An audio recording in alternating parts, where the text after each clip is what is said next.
Tiap tahun ada jutaan umat muslim dari seluruh penjuru dunia yang berkumpul untuk dua ibadah yang sangat sakral, haji dan kurban. Uniknya, keduanya terjadi di bulan istimewa yang sama, yaitu bulan Zulhijjah. Nah, kali ini kita akan bedah apa sih makna di baliknya? Coba deh bayangkan ini. Jutaan orang dari berbagai negara, budaya, dan bahasa, semuanya berkumpul di satu titik, di sekitar Ka'bah di Mekah. Tujuannya cuma satu. Skalanya luar biasa. Inilah jantung dari ibadah haji. Jadi, apa sih sebenarnya makna di balik perjalanan spiritual yang kolosal ini? Terus, gimana kurban atau ibadah kurban nyambungnya ke sini? Nah, itu dia yang akan kita jelajahi bareng-bareng. Oke, ini dia peta perjalanan kita. Kita mulai dari pengenalan singkat, terus kita selam lebih dalam soal haji dan rukun-rukunnya. Habis itu, kita geser ke kurban, dan terakhir, kita akan ambil hikmah dari kedua ibadah ini. Oke, yang pertama dan paling penting untuk kita tahu, haji dan kurban itu sama-sama dilakukan di bulan Zulhijjah, bulan terakhir dalam kalender Islam. Ini adalah waktu yang penuh berkah dan pengabdian.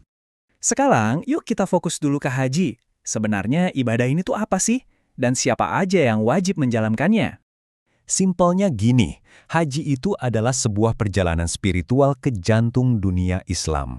Tapi ini bukan sekedar jalan-jalan ya, ini adalah ibadah murni, sebuah kewajiban yang harus dilakukan sekali seumur hidup, tapi hanya bagi mereka yang mampu dan memenuhi syarat.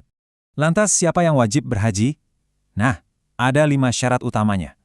Tentu harus seorang muslim, sudah dewasa, dan akalnya sehat. Mereka juga harus merdeka. Tapi yang paling krusial adalah syarat terakhir, yaitu mampu.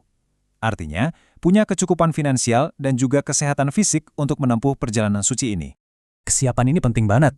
Syarat-syarat tadi itu memastikan bahwa perjalanan ini dilakukan oleh orang-orang yang memang benar-benar siap, baik secara spiritual, mental, maupun fisik.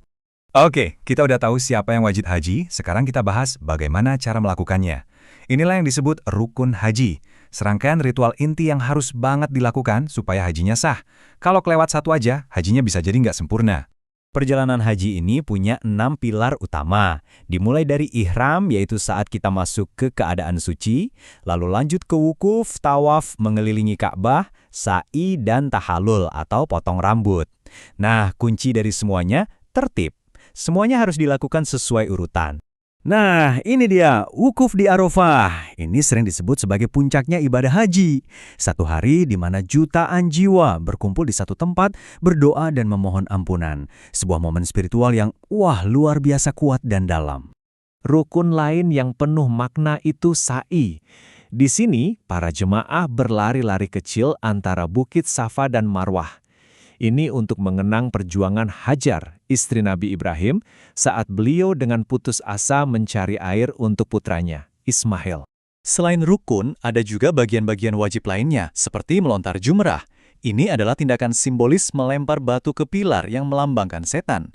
Sebuah pengingat yang kuat banget buat kita untuk terus menolak godaan dalam hidup. Oke, berbarengan dengan puncak ibadah haji, ada satu lagi praktik penting yang dilakukan umat Islam di seluruh dunia.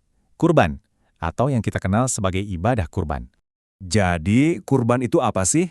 Ini adalah ritual penyembelihan hewan yang dilakukan pada Hari Raya Idul Adha. Tujuannya ada 2, untuk menunjukkan ketaatan kita kepada Tuhan dan untuk menghormati pengorbanan luar biasa yang siap dilakukan oleh Nabi Ibrahim. Tapi, nggak sembarang hewan bisa jadi kurban loh. Ada aturannya. Hewannya harus dari jenis ternak tertentu, udah cukup umur, dan yang paling penting, harus sehat dan nggak punya cacat. Ini semua untuk memastikan kita memberikan persembahan yang terbaik. Jenis hewannya itu bisa unta, sapi, domba, atau kambing. Masing-masing punya syarat usia minimalnya sendiri-sendiri, jadi nggak bisa sembarangan. Nah, yang keren dari kurban itu semangat berbaginya. Dagingnya nggak buat dimakan sendiri, tapi idealnya dibagi jadi 3. Sepertiga buat kaum yang membutuhkan, sepertiga buat teman dan keluarga, dan sepertiga lagi buat keluarga yang berkurban. Oke, kita udah lihat apa dan gimananya. Sekarang yang paling penting, kenapanya? Apa sih hikmah atau pelajaran berharga yang bisa kita petik dari ibadah haji dan kurban? Pada intinya, kedua ibadah ini punya tujuan yang dalam banget. Mereka memperkuat iman, mengajarkan kita soal kesetaraan. Karena saat haji, semua orang sama, dan menumbuhkan semangat berkorban serta peduli pada sesama. Ini tentang penyucian diri, sekaligus tentang kebaikan bersama. Ayat Al-Quran ini kayaknya pas banget buat merangkum semuanya. Sholat atau doa, dan berkurban. Dua pilar pengabdian yang saling melengkapi dan jadi jantung dari semua ritual yang baru aja kita bahas. Nah, ini mungkin jadi pertanyaan buat kita semua renungkan. Di dunia yang seringkali terasa terpecah belah, pelajaran apa sih yang bisa kita ambil dari semangat persatuan, kesetaraan, dan pengorbanan ini untuk membangun komunitas yang lebih baik di zaman kita sekarang?